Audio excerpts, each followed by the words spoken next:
Good afternoon and good evening and good night and welcome to the Don't Believe the Hype Show. I'm Valerie Kelso and today we have got Letitia who will be talking about her breast cancer journey with each and every one of you. So before we get into the show and before I introduce Letitia, I would like to thank Purple Light Touch, well, PLT Massage and Wellness for sponsoring our show because without their sponsor, this show would not be possible.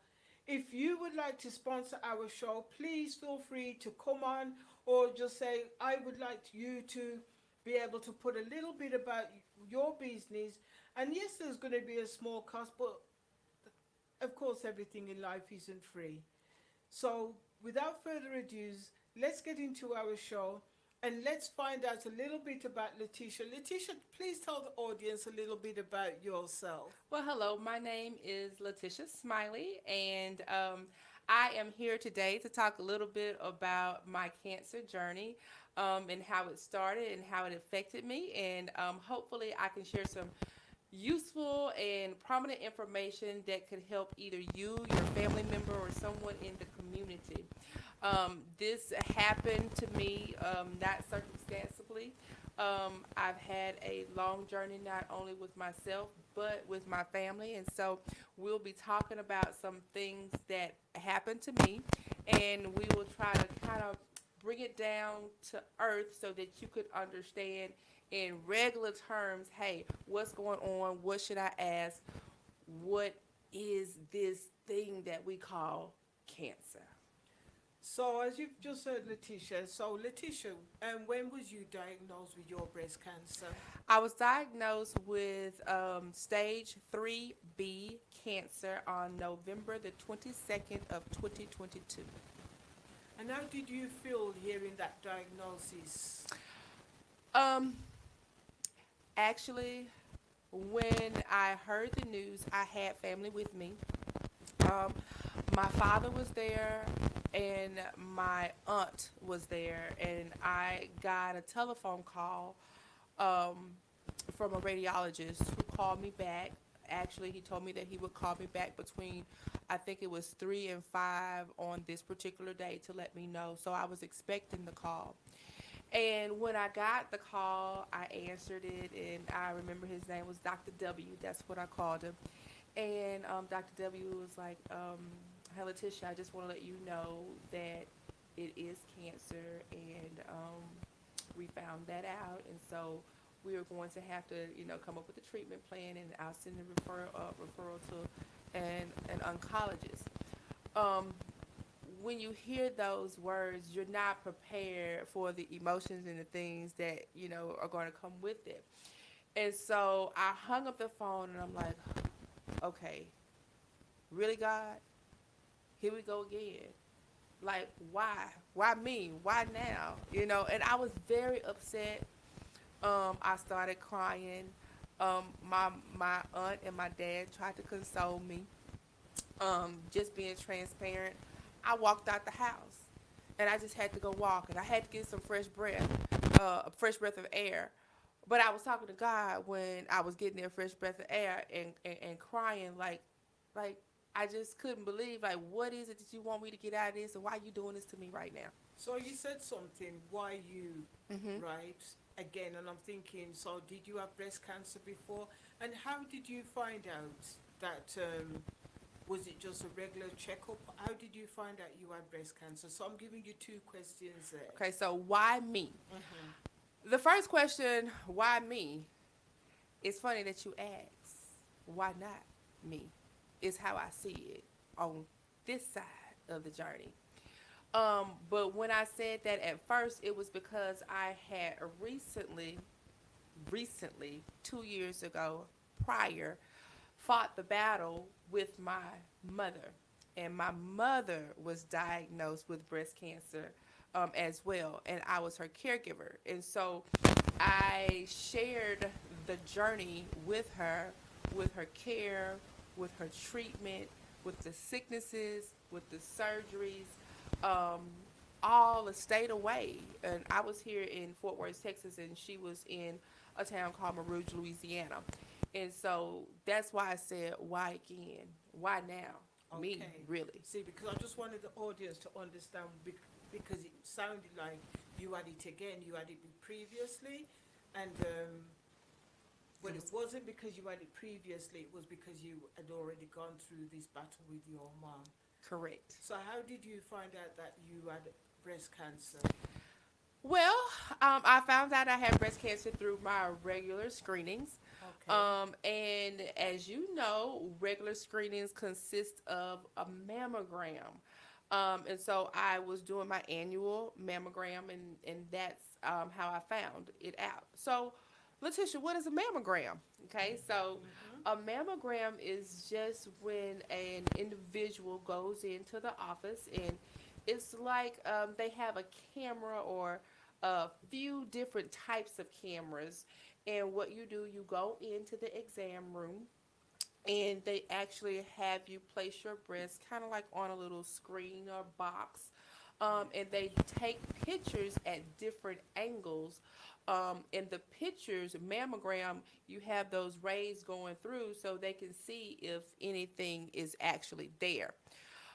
So you don't find out you have breast cancer just by having a mammogram, though. They have Okay. to do things that are just that's more in detail. Because that's what I was going to ask you. So, what did you have to have an ultrasound and a biopsy? So, can you enlighten the audience a little bit about the ultrasound and the biopsy? Yes. So after you do the mammogram, sometimes you'll get a call back. Mm-hmm. And some individuals, because it can be men or women, but most of the time we talk about women, but when you call back, you get that call back like, hey, we saw something on your mammogram. We want you to come back in. And they're like, oh my gosh, I have cancer. Da, da, da. No, that's not when you find out. So they'll call you back, and you may come in to get an ultrasound or a 3D picture, and that's where they look at the breast tissue more carefully, just to see if there are any type of abnormal growths in the tissue. And if they see it from that particular picture, then they go to the next step, which is what we call a biopsy. And all of these are different appointments. So we're going first your mammogram, second your ultrasound, third then you go to your biopsy if they see something from that particular ultrasound. A biopsy is where they go in wherever they see the abnormalities. They will go in and they will make a little incision, and they will get a sample of the tissue or the fluid from the sacs. They will collect that, and they will send that off, and that's what determines if it's an abnormal breast cancer cell. So, just even getting the biopsy, was that a painful experience or? Um, it's not super painful. It Mm-hmm. can be uncomfortable. A lot of times, emotions and feelings are very, very high. Nerves are high. So, because of the anxiety and the unknown, that makes it a bit more uncomfortable. Okay. But usually you will have a radiologist there with you, and you will have a radiologist nurse that's there with you. And they sit there and they go in and they dissect and they get what they need to get. And it pinches. So, Okay. yeah. So, how long is a process from getting your diagnosis to getting the biopsy and to when they come back and tell you that you do or don't have breast cancer? Sometimes it depends on you. Okay. Okay. Um, if you go and you're doing it the way that the offices normally do it, you can call and say, I want my mammogram. They can get you within the week. They may Okay. call you right back and say, hey, we see some abnormalities. It could be within a day or two, and they can tell you to come right back in. Mm-hmm. But it depends on you if you want to go ahead that fast and do those Okay. things. So they encourage you, if you're called, to go ahead and make those appointments because time is of the essence most of the time. So that's the thing I was going to ask you. So how do you navigate through all the calls and the appointments? Because I'm sure that that is not an easy process. Not an easy process at all. So once you get that call and they say, hey, you have been diagnosed with cancer, you you become so inundated with telephone calls and emails and um, finances and getting authorizations and insurances and things like that. And so what's happening is most people don't know it, but once you get that call from your radiologist, then they send out a referral, and that referral automatically goes to what's called your team. Okay, Okay. and you have different doctors that are going to be on your team, and they initially sends it to what's called your oncologist, and your oncologist is nothing but your cancer doctor, and that cancer doctor will actually meet with you and tell you the route that you're going to be going, or the route that they're going to be taking. um, they have what's called nurse navigators. And speaking from experience for me, I was not linked to a nurse navigator during the time that I really needed it, which was Okay. between the mammogram and when I first saw my oncologist. If I would have had someone, I don't think I wouldn't have been as stressful. But not knowing for yourself, I was able to do those things for my mom, but I wasn't the one with Yeah. cancer. When you're the one with cancer, then it's different. So So, how do you get a nurse? navigator. Yeah. So you can get a nurse navigator. Once you've been diagnosed, you kind of figure out, hey, I'm going to go to this particular doctor, but they have different oncology centers throughout the DFW area. And Okay. you can That's call nice. them and say, hey, or you can call United Way 211. I've just been diagnosed with cancer. I need a support group. I need a nurse navigator. Can you Okay. link me? So the other thing is you talked about finances, Mm-hmm. right? Yes. Was it easy to get the finance or the doctor's referral? Because supposing someone hasn't got insurance, how would they navigate through all this process? Thankfully, I had insurance, and so I was just able to go to the doctor. Now, with me just having insurance, I had medications that I had to take that was not covered by insurance, and so then you have to go through the pre-authorizations. Um, but if you don't have insurance, do not let that keep you from getting the care that you need, Okay. because they do have fairs that are out there, Okay. mammogram fairs. They have breast cancer awareness. You have your free clinics. You have JPS. There are different entities out there where you can go and you can get your breast cancer care. So just because you don't have insurance does not mean that, hey, I can't go. Yes, you still can go. So I met Letitia last year, just as she after it was you was diagnosed at the Yes. time, and I've been taking care of Letitia here at Purple Light Touch Foundation, and I was surprised about some of the things that she was going through, because you hear people having breast cancer, but you don't actually see the ins and out, the pain, the tears, the crying, because at the end of the day, people don't show you these things on TV. You see the women with no with no hair on their head and they're taking medication, but they don't show you the real truth about somebody going through breast cancer.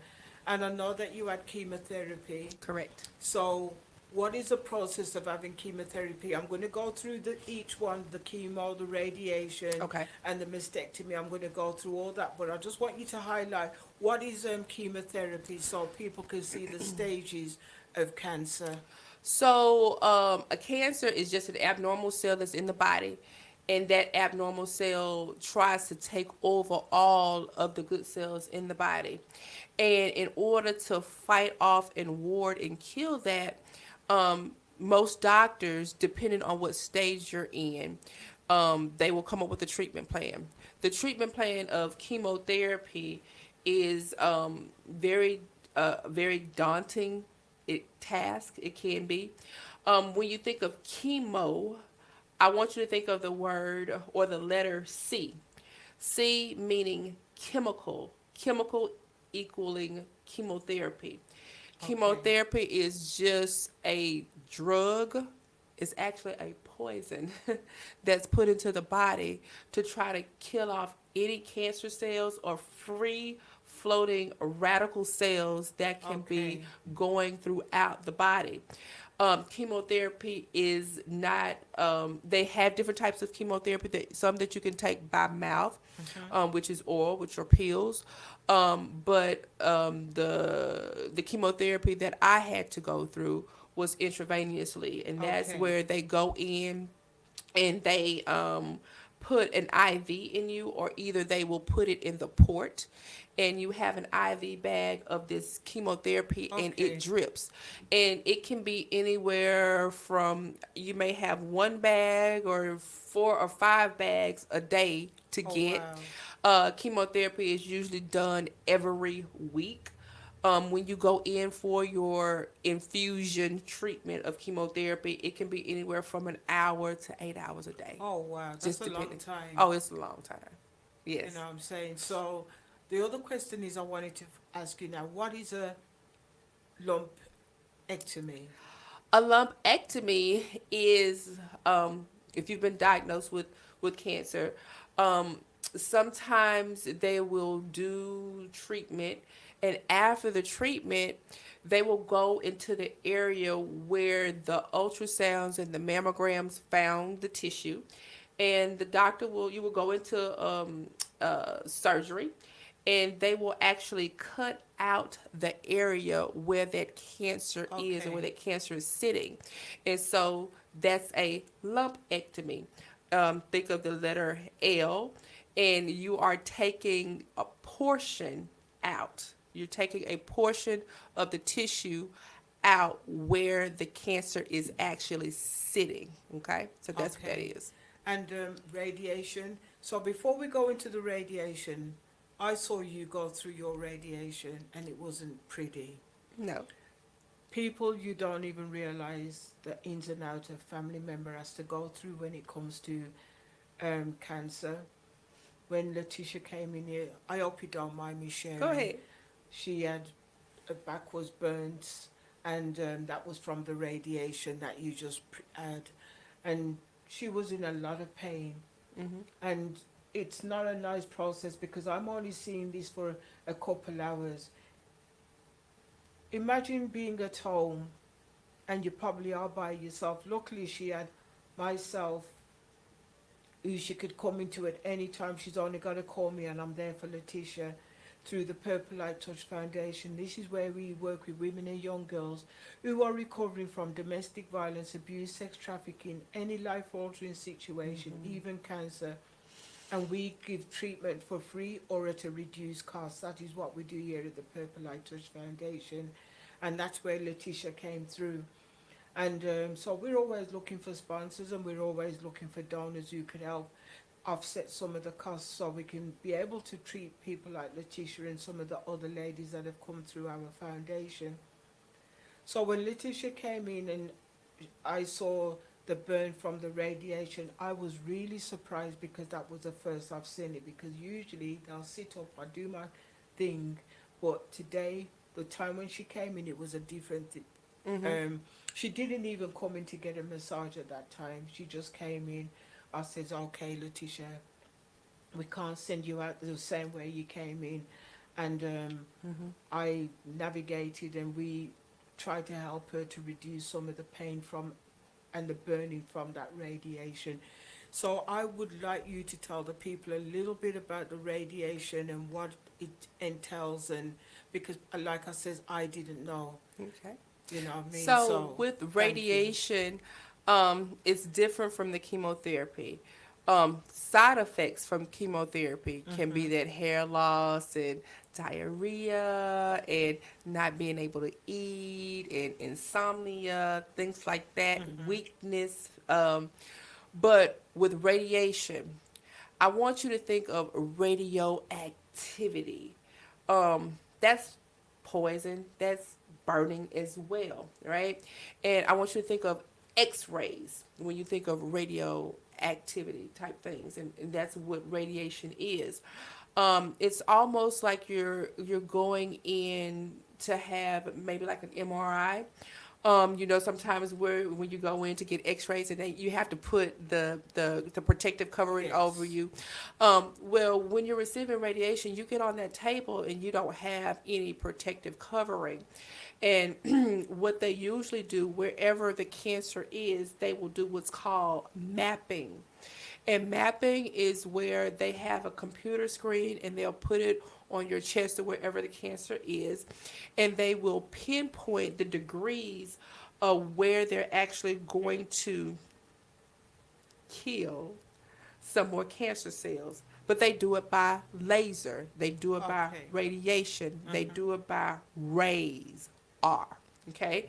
And so when you go in, you're usually in there maybe, I would say, 10 minutes max. But in that 10 minutes max, you are exposed to so much radiation that is going inside of your body.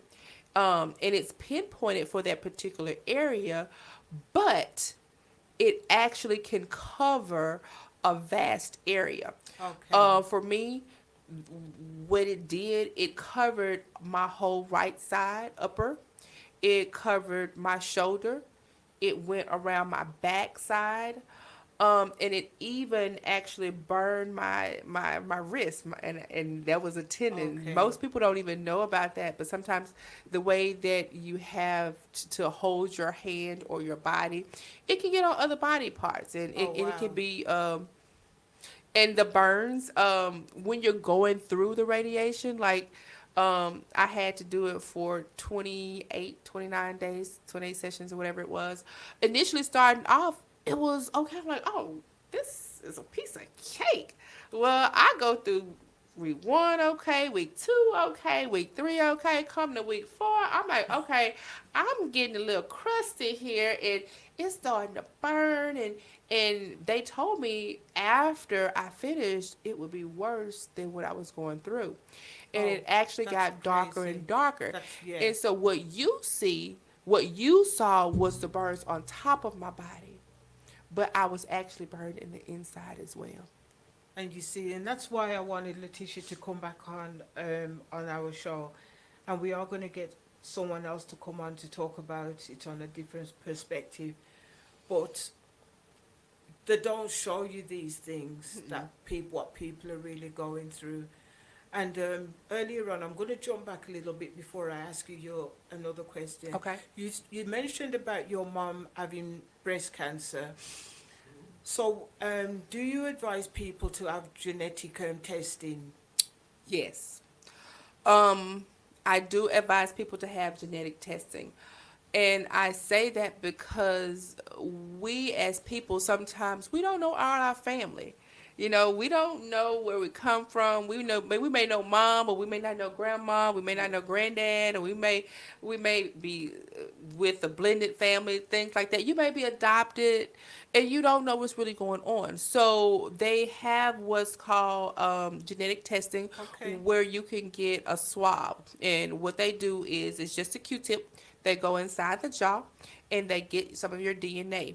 And so what they do, they test the DNA to see if you have certain markers for any of the cancers that are out there. Right now we're talking about breast cancer, but there's several other cancers. You have skin cancer, you have prostate cancer, you have pancreatic cancer, ovarian cancer. You have all those things, and when you do that testing, it comes back and it lets you know, hey, do Okay. you have that gene? Do you have this in your blood? Is this hereditary? And for me, it was. I have history of cancer on both sides of my family. Okay. So, so you recommend people, no matter who it is, to go and get genetic I do, testing? because you have to think about your not only yourself, but you have to think about your offspring, your grandchildren, your nieces and your nephews. And if you don't know, you can't inform them. And knowledge, people, you know, because Because of yeah. Because a lot of time people don't even talk about genetic testing Mm-mm. because it's not something you just hear someone's got cancer and that's it. Right, But no one's not thinking, let's go and test the siblings right. to see if they've got cancer, because you'll say, well, nobody in my family never had cancer. But how do you know no one didn't have cancer in your family? if they never, the person probably died of probably heart problems, but how do you know before that it wasn't linked to Something. something else? Correct. You know what I'm saying? So that was why I wanted to put that out there. And I also want to ask you about a mastectomy because what does that entail, having a mastectomy? So what a mastectomy is when you remove the tissue or the breast tissue from the body, and it's actually surgically removed. And depending on the person or the situation with the cancer, determines if you should have a mastectomy or not. Sometimes it can be one, or it could be bilateral, which is both breasts. If you get testing sometimes and they say you may have a gene or a BRCA or a marker, it may be beneficial for you to go that route, to kind of mitigate having to go through the process again. Okay. Hmm. So a lot of women, because what we do here at the Purple Light Touch Foundation, we don't just give you a massage, we're also going to help you with your lymphatic drainage because lymphatic is very, very important to keep down any swelling. Correct. You know, so I wanted to jump back a little bit because I wanted to ask you about the doctor's care and everything else. How did you navigate through all the doctor's care and all the treatment and having to make sure you got to your appointments on time because you work. You Right. understand what I'm saying? So when somebody works and having to now take that time off work and now they might turn around and tell you at work that's, oh well, because you've got this, we're going to have to cut your hours down, but you need that job because you need that finance at the same time. Correct. So how did you navigate through all that? So when I got the call and I learned that I had cancer, um, and after the shock and awe kind of wore down, I was like, Lord, if I have to go through this, let me go through this, not being super sick. Let me be able to take care of myself. Let me be able to go to work. Let me not look like what I am going through, and let me be a light. Okay. Um, with that being said, the doctor's care. Sometimes when you're going through these things, you just think like sometimes you're just supposed to listen to whatever the doctors say. Mm-hmm. I'm not telling you not to listen to your doctors, but I'm telling you to be an advocate for yourself as well. Um, when I learned that I was going to have chemotherapy, I had to have a surgeon, I had to have an oncologist, I had to have a radiologist, I had to have a plastic surgeon. So I had a team of doctors, Mm-hmm. and I am the center of that care. Well, I had to have what's called a port put in because of the chemotherapy. Chemotherapy Can you is a show them where you are to have the ports? Oh my gosh. I have port scars here, and I have port scars here. So I Okay. don't know if you can see them or not, but I actually have three port scars. Some people get tattoos. I said, Lord, I got tattooed on, not wanting to. Yeah. Um, Initially, I had a port put in, and I got the port in December. And in February, I came home one evening and I was not feeling well. And I'm a very active person and I'm very energetic. And I had pain on my left side, and my chest started hurting. I got weak. And I was not feeling myself. I could hardly even walk 10 feet from my bed to the bathroom. And I'm like, my God, something is wrong. So I called my doctor, and I had like a little rash where that port was put in. And I'm like, something is going on. I don't know what it is. And, he didn't call me back day one. He didn't call me back day two. And so by this time, I wasn't feeling well again. So I called back and I'm like, hey, look, I'm not feeling well. I need to be seen. This is going on. This is what I've written down, and you need to see me. So I went into that particular office, and he came in and he gave me about 2 minutes of his time. He said, hi, how are you? I said, I'm not doing good. I said, something's going on with my port. And he was like, oh, you look okay. Nothing's going on. I said, you didn't even look at it. Oh, wow. That's crazy. So he was like, well, if you go ahead and take it off, we'll look at it. Oh, it's not swollen. It's not this. It's not that. You're okay. I said, no, I'm not okay.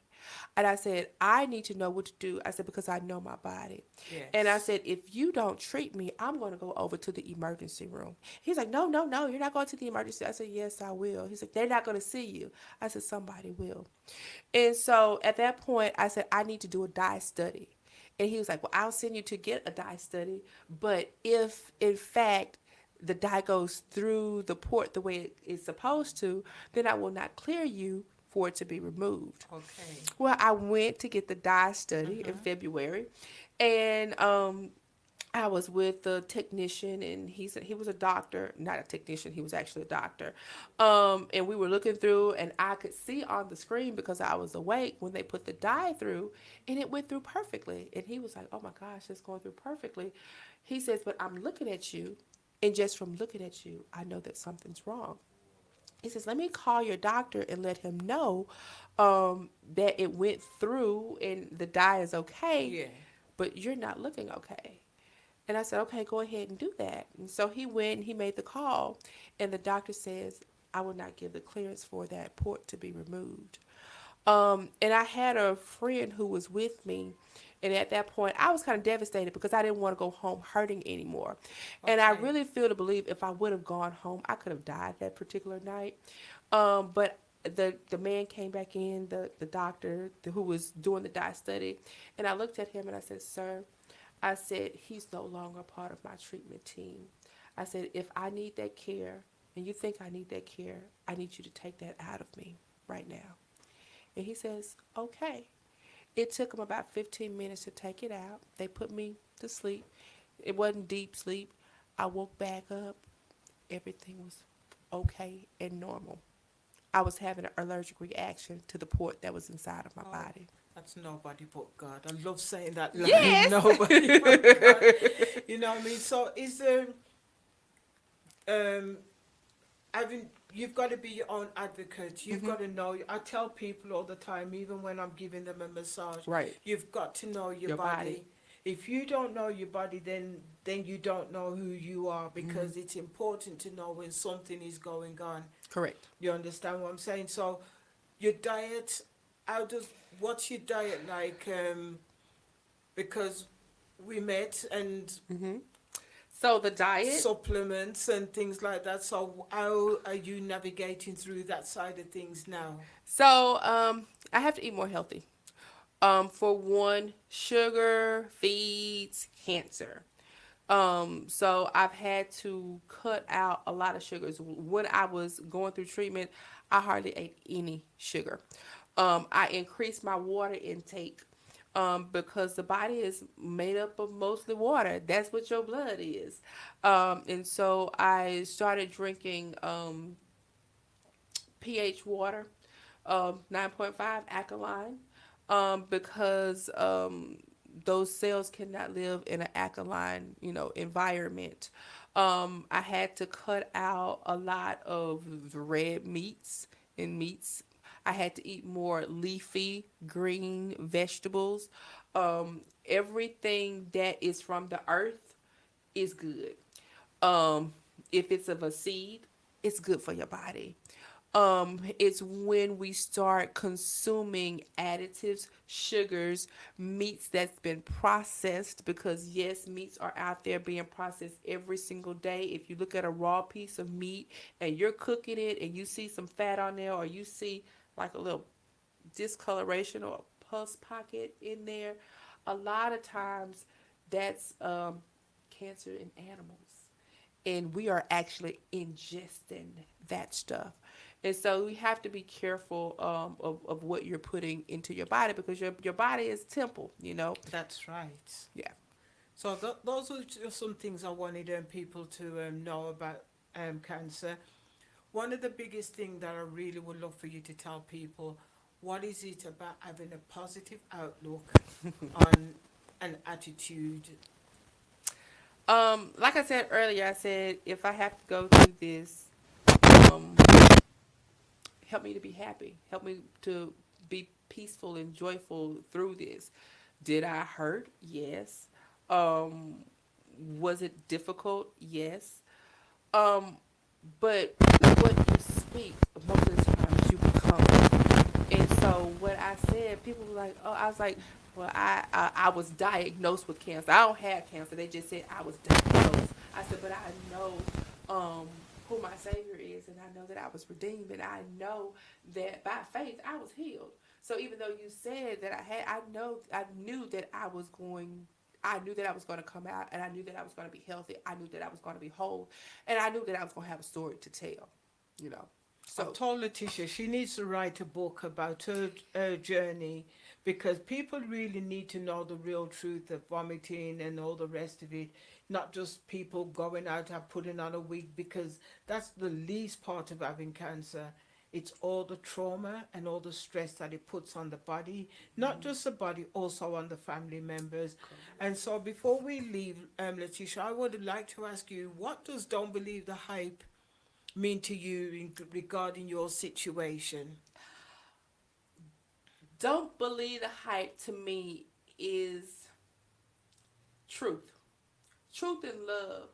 A lot of times you don't think that you have a support system, or you don't have people who are out there who can help you.